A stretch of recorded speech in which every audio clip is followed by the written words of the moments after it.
ādhāranilayō'dhātā puṣpahāsaḥ prajāgaraḥ ūrdhvagaḥ satpathāchāraḥ praṇadaḥ praṇavaḥ paṇaḥ.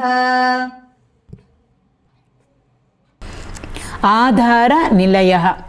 Actually, we have gone through this meaning for a different nama or name of the Lord. Here it's in the meaning we are already familiar with, only the nama is different. Ādhāra again means support. This is the ādhāra, we say. Bhumi is the ādhāra for the house or the foundation. That whenever a house is constructed, first they put the foundation. The foundation is the basis. So the foundation becomes the ādhāra for the entire building. How many ever floors it is. So therefore it becomes the basis, it becomes the foundation. We call it as ādhāra. So Bhagavan therefore, what is he? He is the ādhāra for all the 14 worlds. He is the very basis. Without the foundation, we can't construct a house. Without him, everything just collapses. All the 14 worlds just collapse into what? Into zero, nothing. He alone exists. Therefore, Bhagavan is the basis, Bhagavan is the adhisthana, Bhagavan is the foundation, Bhagavan is the support for everything. Just as even when we get up in the morning, first thing we have to do is put our feet down. What supports our feet? Mother Earth supports our feet. If she was not there, we wouldn't be able to do anything. Walk, stand, nothing we would do. Sitting, for everything she is the support for us.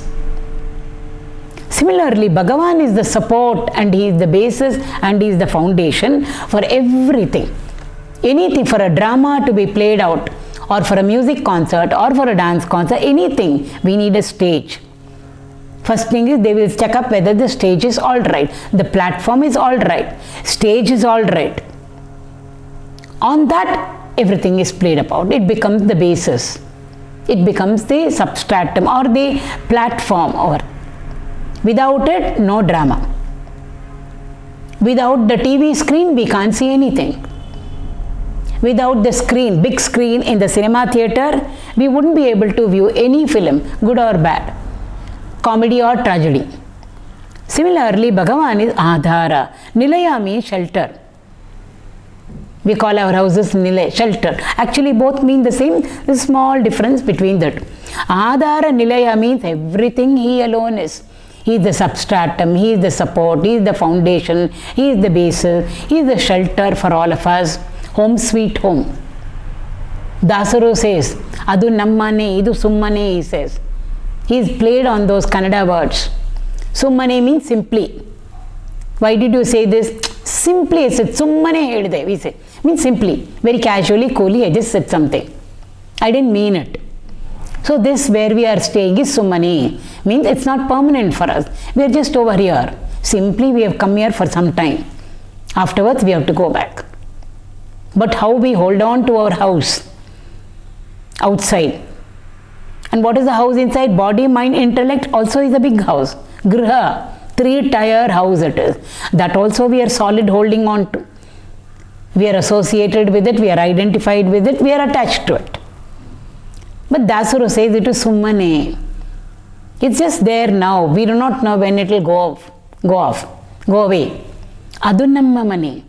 That is a permanent abode for all of us, the shelter for all of us, having reached which we will not come back again. Krishna says in the Gita, that is my abode, having reached which a person will not come back again into the realm of samsara. So the shelter for all of us, the home for all of us, the sole refuge for all of us, Nilaya is Bhagavan himself. So therefore, ādhāranilaya. Adhātā. Dāta means support again. We all have a support. When we are children, our parents are our dāta. They support us. They shelter us, they look after us, they maintain us, whatever we need, at what point of time, at what stage of life, they give everything to us. Without the parents, it wouldn't have been possible for us to become what we are now. They supported us as we grew.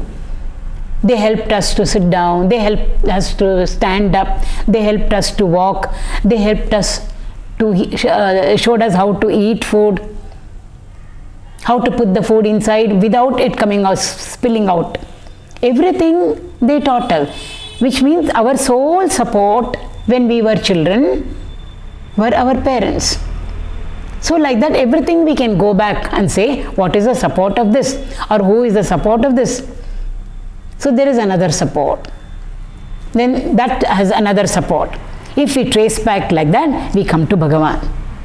He is the, just now we saw, ādhāranilayō'dhātā. He is the foundation, he is the support, he is the substratum, he is the adhisthana, he is the shelter, he is the sole refuge of all the 14 worlds. He is Dhata. Does he have another support? He supports everything. Does something support him? Adhata is. He has got no support. He who supports everything and every being, he who supports all the 14 worlds, he has no support. We can say he self-supports himself. He exists in his own glory. So he supports all of us. Who supports him? Nobody supports him. He has got no Lord above him. He supports himself. He is self-supporting. System he is. So therefore Adhata. He has got nobody above him to control him. Vinayaka, Ganesha. He's got this name Vinayaka over there. Nayaka means Lord. That V can be rendered in two different ways. Vinayaka means without Nayaka. He doesn't have any Lord over him and above him. Therefore he is called as Vinayaka. He doesn't have somebody to rule over him, to control him, to regulate him, to govern him, to command him. But he commands, rules over, governs everything. So Vinayaka. V also means Visheshena Nayaka. Like him there is nobody else. Look at him how he manages everything. 14 worlds, this whole cosmos, nature, simple planets, they're all going around. How everything is so beautifully organized, so now very nicely controlled, regulated, looked after, maintained, makes everything do whatever it is supposed to be doing in that place and that time. Seasons come and go at the right time. Seasonal fruits, seasonal flowers, everything is looked after so beautifully. There must be a very unique, extraordinary, out of the ordinary boss to look after all this. Not like our little bosses. We can't handle two things we can't handle together in our own house. Even a company boss here, so too many things for me to handle. I can't. One by one I will take it up. But Bhagavan simultaneously takes up everything so beautifully and so efficiently. He works out everything. So like him there is no Nayaka or Lord. Therefore Visheshena Nayaka, Vinayaka. So Vinayaka can be rendered in two ways. Adhata. He has got nobody over and above him to control him, to command him, to rule over him, to tell him what to do and tell him not what to do. Even they say even the Vedas cannot tell him what. Why? Vedas came from him. So he is the one who has given out to us the Vedas. Therefore he is absolutely one who has got nobody over him, officiating over and above him. Therefore he is Adhata. Puṣpahāsaḥ. Pushpa means flower. Puṣpahāsaḥ means an opened up flower, smiling flower. Bhagavan is called like that, Puṣpahāsaḥ. When we go, nowadays we don't have time to even stroll about in a garden because we are all so tied up with whatever we are doing. We think we are doing constructive work, we do not know what we are doing. And most of us are with electronic gadgets. So even a garden, we are looking at it and admiring it and praising it and glorifying it in a TV or in our iPad or in our computer. We are seeing only pictures of it, maybe moving. It's a video. We do not have the time to go over there into a garden and stand over there, See a flower as it should be seen. Give it a lot of attention. Looking we all do. But attentively to look at a flower which has just opened. Bud we have seen. And we came back inside. Bud was there in the garden, a flower bud. After a few minutes we went back to the garden again. And suddenly we saw the bud not as the bud, but it has opened up. Just the opened up flower will be so beautiful for us to see. It's not a bud. It's not fully opened up also. I'm seeing the flower after so many hours. A flower which has just opened up. It has got its own beauty. Because just it's fresh, new flower. Earlier it was a bud. Now it has just become a new fresh flower now. Its fragrance. We know that if we have jasmine bushes in our garden, rose bushes, in the evening when we go, when the flowers are just opening over there, fragrance, maximum fragrance will be reaching us at that point of time. Unearthly it will be. And to look at a freshly bloomed flower, there is a difference between seeing a bud, seeing a just now opened up flower and a fully opened up flower. There is a very unique beauty about it, which can't be described. We can only experience it. And if somebody asks us, we won't be able to communicate it all. You go and see that just now all the flowers have opened up. It was all buds sitting in the bush. Suddenly we see all of them have opened up. White jasmine flowers on a, let's say on a moon, full moon day. It's such a beautiful sight. It can't be described. All that we have to say is you come to the garden and you experience it yourself. We should have the sensitivity also to experience it. So puṣpahāsaḥ, Bhagavan is just like an opened up flower. So beautiful. Again and again we feel like seeing. Why? There is a freshness and there is a newness. Never means new. With respect to Bhagavan. Our beauties are not like that at all. That's why his beauty is completely different from our type of beauty. Our beauty is stale. It increased. It became status quo. It started decreasing. And we can't keep on seeing even the most beautiful face also. How long will we see? After some time, enough. Bhagavan's is not like that at all. Every moment there is a freshness. Every moment there is a newness. Why? It's beyond time. Ours is all in time.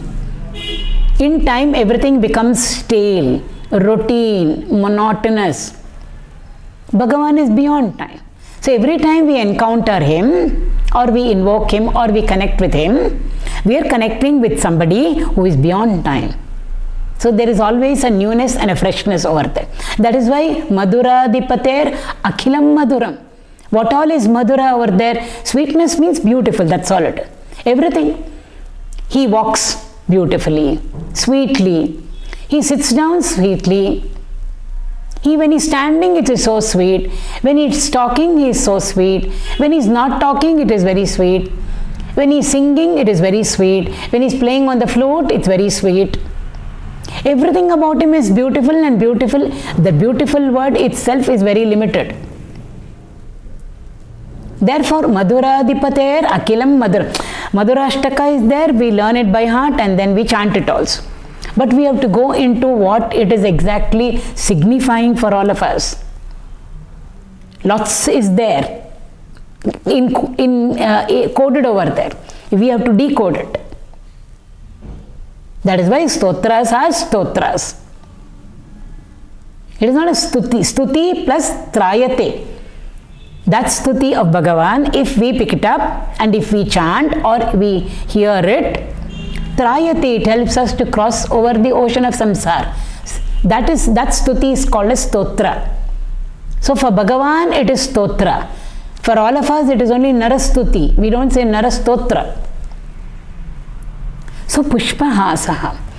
Tyagaraja Swami has written, all our musician saints who have composed all the kirtans, the devarnamas, if we go, even if we hear them or read them, Bhagavan's beauty, divine beauty, has been so beautifully described over there. Tyagaraja Swami says, when Rama is walking, the way he walked, what is there to walk, we say? Okay, he had a nice graceful gait. But if many people will have it. But what is the difference between Rama walking and somebody else walking? The way he walked, the way he stood. Tyagaraja Swami has written in one of his kirtans, when he moves his head from one side to another side, supposing he is looking in one direction, somebody calls him and he moves his face in that direction from which sound came. So he is moving his face basically from one direction to another direction. That itself is so beautiful. The way he sees, the way he closes his eyelid, the way he is lifting up his hands when he is holding his bow, everything is so beautiful about him. The way he lifts his bow, the way he places the arrow over there, the way he talks. That is what is puṣpahāsaḥ. It's like an opened up flower. So beautiful, so beautiful, so beautiful. Beautiful songs are there. It can be Krishna, it can be Rama, it can be Devi, Ganesha, all our deities, Kartikeya, Shiva. The way he danced, nobody can dance like him. When Vishnu spoke about the beautiful Ananda Tandava of Shiva, Adishesha wanted to see it. So he had to come down as sage Patanjali to witness Bhagavan's Ananda Tandava. What to talk about it? We say, oh, what is there in a dance? How many times I should go to the same dance performance? That is at our level. Hanumanji, when Rama and Lakshmana were moving in the forest, coming down south, because Sita had been already kidnapped and taken away by Ravana, they come up to Kishkinda. Sugriva sends Hanumanji and says, go and inquire who they are. Both of them are. Because they are dressed like sadhus, but they've got the bow and the arrow in their hand. Weapons they have in their hand. They look like warriors. Go and find out who they are. So Hanumanji comes over there in the form of a Brahmana, and so beautifully he talks to Rama over there. It comes in the Ramayana. How beautifully he spoke Lakshmana, Rama says. Look at his language. Look at the facial expression, the movement of his eyes, the movement of his mouth. Everything is so beautiful about it. It's all perfect, perfect, perfect. Why? Hanumanji knows when to talk, how much to talk, with whom to talk, where to talk, how to talk. He says, I feel like hearing him again and again and again. It's like an opened up flower over there. So that's how the Lord has been described over here. It's a very beautiful way of describing Bhagavan, as though he is like an opened up flower. An opened up flower cannot but bring joy and happiness to us. So puṣpahāsaḥ, prajāgaraḥ, jagrata means to be awake. When we add to anything, it means totally awake. Even when we are in the waking state now, many of us are asleep, because we don't hear. Words are there coming when we are, especially students in a classroom. Teacher is talking so loudly. Of course, the sound comes up to the ear. But did we hear it? We did not hear it. Why? That means it looks like we were asleep. We were not attentive. We were not wakeful. We were not full of awareness. Therefore, we miss out on many things in life. This is what is there in a flower, we say. What is there in a full moon that you are describing so much? There are so many things that we can learn from the beautiful, bountiful nature in front of us. But we are all asleep to it. We are not wide awake. We are not aware. Bhagavan is always ever awake, ever full of awareness he is. So we can't say, Bhagavan, you never listened to my petition. At home we can say, you did not hear what I said. I told you 2 times, I told you 3 times. I even raised my voice, but still you have not heard it. So even in waking state, we can be asleep. Bhagavan is not like that at all. He is always ever Jagrata Avastha. Not even our type Jagrata, it's completely different. He is always aware. There is never a state of non-awakeness for him, if we can use that word. He never goes off into a state where he is not aware of anything. If he goes into a state where there is non-awareness, we will all cease to exist, because he is there in us. He is aware of everything that is happening outside and inside of us. He is watchful. Is the breathing in and breathing out going on? Are the eyelids closing and opening going on? Is the heart of this person beating properly? Lungs functioning properly? Diaphragm going up and down properly? The awareness. Is there any time he takes rest? He never takes rest. So he is doing not 4 shifts, he is doing many shifts. 24 into 7, 365 days, fully is aware in us. If even for a fraction of a second Bhagavan decides not to be awake or to go off into a state where he is not aware, we will just collapse. So we are doing whatever we are doing, sleeping while awake, we are doing all those things, dreaming while awake. Bhagavan cannot afford to do any of those things. He is always awake and awake and awake. He is always aware and aware and aware. And therefore he is ever available for all of us. We say Bhagavan never listened to me, to my prayer. He has listened to my neighbor's prayer. Never happens. He has heard all our prayers. Maybe I was not loud enough because he is in Vaikunta and Kailas, far away from us. He is nearer than the nearest for us. In fact, silent prayers are more powerful than a grossified prayer. To pray to the Lord, to do japa, mantra japa, there are very different ways. Loudly doing, whispering it so that nobody else can hear, but only we can hear. Silently, even we can't hear it. So therefore, and to silently communicate with him is the best way of communication. Silently communicate. If I am silent, how can I communicate with him? Will he respond back? Sure he will. Why? He is aware. He is awake. And he will immediately get it. So there is no question of him not listening to our prayers or having not listened to our prayers, and therefore we did not get what we were supposed to get. He knows what to give to us.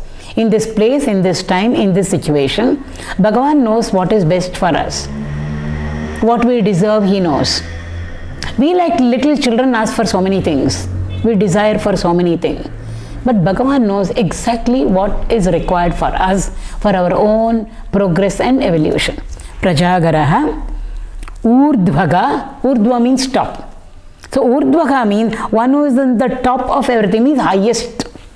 Uttamaha ka uttama he is. After that, anything is there? No, nothing is there. It's like the topmost. In a company, who is the topmost? There will be various grades. Every group will have its own boss. Then there is a boss for a few people. Sections are there. Then finally there is the boss, one CEO for the entire company. Beyond him, is there anybody else? No, there is nobody. A country, president of a country or a prime minister of a country, ultimate, topmost. So many companies are there, so many CEOs are there, so many managing directors are there. Bhagavan is the managing director of everything and everything. All the little companies outside, and our house is a big company. Inside us is a big company. So he is the CEO or he is the managing director for everything.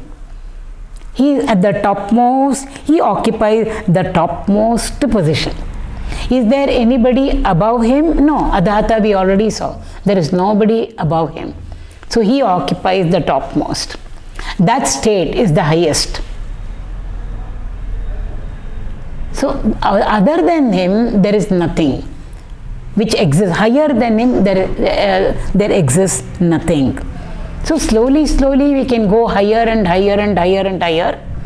But once we reach him and become him, experience him and become him, there is nothing for a person to again achieve. Innenu, Mahatma writes so beautifully. My Guru initiated me, and I practiced whatever spiritual sadhana was given, I practiced it, and I have reached that state. Nothing is there more for me to do. In an ecstatic state, he has read this beautiful kirtana, innenu. What more to do? I have accomplished everything that has to be done. I have fulfilled my life. Why? I have reached the top. Beyond that, there is nothing more to reach. If it is there, we would have. But there is nothing. ūrdhvagaḥ. So he who occupies, he is at the top of everything. Bhagavan is at the top of everything. Highest he is. Satpathāchāraḥ. Chara means to move. Sat means good, noble, virtuous. Satpathāchāraḥ means one who always walks the path of truth, the path of dharma, the path of righteousness. Never ever will he walk any other path. He walks always the path of dharma, righteousness. Simple meaning of dharma. In this place, in this time, and in this situation or environment or circumstance, what is it that a person should be doing as a human being, which takes care of the welfare and well-being of all around and about, including the person. Simplest meaning of dharma. Bhagavan walks that path. In all, that is why the avatars are there. In the Puranas, we have the stories of gods and goddesses. In the epics, Ramayana, Mahabharata, they're all giving us silently only this message. What is the path that we have to take? Bhagavad Gita, first word, first chapter, first verse, first line, first word, Dharma. 18th chapter, last verse, last line, last word is Mama. Dharma, Mama. Put them together and reverse them. It becomes Mama Dharma. My Dharma means what is the path that I should be walking, not somebody else should be walking. You walk the right path. What about you? Don't ask me. We have to walk the path. So therefore, that path. And who follows it implicitly? Bhagavan alone follows it. 120%. Therefore, we call him as Dharma Murti. Dharma walking on 2 feet. Dharma personified is Rama. We are now talking about Rama. Rama is a Vigraha. If Dharma can be made into a Vigraha, then personified, an embodiment of Dharma is Rama. By Manava avatar. How a human being should lead himself or conduct himself when things which are not Anukula happen. Everything is Pratikula. Nothing pleasant, nothing seems to be pleasant. Hurdles are there, challenges are there, obstacles are there. Situations of grief, sorrow, pain, all are there. How should we conduct ourselves? Is what Rama and Sita are demonstrating for us in and through the Ramayana. And when he becomes the king over there, Yatha Raja Tatha Praja, when that happens, Ramarajya. Any time it can be. Even now we can attain it, provided these things happen. So Bhagavan is the one who always walks the path, the right path. Never ever does he deviate. He can't. Why? He is Dharma Murti. That is why Bhishma told Yudhishthira, you walk the path of Dharma, where Dharma is, Bhagavan is there, Krishna will be there on that side, God will be there. Where God is there, Jaya, victory, success, sure, 100%. So Bhishma Pitamaha knew even before the war started who was going to win. Why? Yudhishthira walked the path of truth. Therefore Krishna was on his side. Therefore success, victory will always be on that side. So Bhagavan walks the path of truth, and also what happens? We also, when we see, will walk the path of truth. He becomes a role model for us. He sets up the standard for all of us. Yad yad acharati shreshtaha, 3rd chapter. Tat tat evetaro janaha. Whatever the Shreshta Purusha does or follows or walks, all others implicitly follow. We imitate. Celebrities we imitate. Only thing is we should have the right celebrity in our life, not a wrong celebrity. So there are people, Shreshta Purusha, Krishna calls them in the 3rd chapter. They become our role models. They should become our role models. When they walk the path, we automatically are sucked into that path. Why? We admire them, we respect them. So what they do, we will implicitly start following. They set up the standards for us.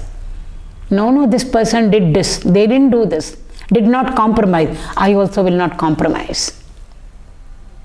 So in our lives outside, as leaders of the community, in our houses, family members, we need role models. And when will a person become a right role model? Only when there are values in a person. So Bhagavan is the best, Shreshta Purusha he is. And he says in the 4th chapter, everybody follows my path. When I walk, everybody follows me. Therefore, it becomes Bhagavan's responsibility to walk the right path. Not that because somebody is saying he is walking the path. He always walks the right path. The path of Dharma, the path of righteousness. And therefore, we all implicitly should follow him. Our Acharyas, they are our role models for us. So, satpathāchāraḥ, praṇadaḥ, praṇavaḥ, one who gives prana to, this has already come earlier also, one who is the very life in each one of us. We are all alive because life is there in us. If that life goes away from us, we are nothing, we just collapse. So because he is the life in us, and because of him, life's expressions, jivana, is possible for all of us. Jivana means our jnanendriyas, karmendriyas, all are able to function only because life is there in each one of us. Who gives life to us? Bhagavan gives life to us. Not only he gives, he is the very life in each one of us. Because of which jivana, because of jiva, jivana is possible. 7th chapter, Bhagavan says, I am the jiva in each and everything and every being. Because of which jivana is possible. Praṇavaḥ, 9th chapter, Bhagavan says, I am the Omkara in all the Vedas. So Praṇavaḥ means Om. What does Om stand for? Om stands for Brahman, the nameless, the formless, the attributeless, the Brahman of the Upanishads, Parabrahma. Om stands for that. Why only Om? That is dealt with in a very exhaustively in the Mandukya Upanishad. Why Om? And what is Om made up of? Uma. What do those 3 matras, Uma, represent for us? Suggest to us. What do they mean? And why in that sequence only they should come? Then O, and then Ma. And then all of them put together is Omkar. And when we chant Om, whether silently or loudly, the vibrations that emerge from them is phenomenal. It does good to all of us. It's like cleaning up the entire environment and cleaning up our own system. So Om is the symbol, sound symbol, we can say, of Paramatma. Therefore he is Praṇavaḥ. That's why to all mantras we attach Om over there. Though they say Panchakshari is Namah Shivaya 5 by itself, means it's so as powerful as with Om attached to it. So we can attach Om, we need not attach Om. Even if we don't say Om Namah Shivaya, if we just say Namah Shivaya itself, it's equivalent to saying Om Namah Shivaya. That's the power behind that mantra, Shiva mantra. So all our mantras we attach Om. Why? It stands as a symbol of the Lord, the nameless, the formless, the ultimate reality, the Brahman of the Upanishads. So he is the Praṇavaḥ, he is Om, he represents, and Uma three matra, they represent the Trimurti. I mean, there are so many interpretations. We won't go into the details of what Om represents for us. What an Om Upasana itself is there. Just like we take up the different mantras, we are initiated into different mantras, we can use Om itself for our Upasana, for our meditation, contemplation. So that's a subject by itself. So Bhagavan is Om. paṇaḥ. paṇaḥ means to transact. So paṇaḥ means he is, just now we said, he is the managing director of all the worlds. He is the CEO of all CEOs. He is the best manager. Like him, nobody manages. Why? He manages all the 14 worlds. He manages the solar system, the planetary system. He manages nature over there. Is there one mistake happening? Is there a slip or shortcoming? No, there is nothing like that which is happening. How beautifully he manages everything. How beautifully he transacts over there. Everything should be given its due. Everybody also should be given their due. That's what a manager's job is all about, or a CEO's job is all about. Bhagavan is the best manager. He is the best CEO. He organizes, governs, regulates. He has given the laws. He administers the laws. He makes sure everything is following so beautifully. And at the right time, whatever has to be given to every person, as an individual, as a community, as a society, in nature, he just gives everything so beautifully. No complaints at all. Even when we are given everything what we should be given, we complain. Only human beings stand out over there. So paṇaḥ. He is the supremest manager of the entire universe, 14 worlds put together. Like him, we can't find anybody who can manage. He is an extraordinary boss who manages everything so beautifully. paṇaḥ. 103rd stanza, we will take it up in the next class.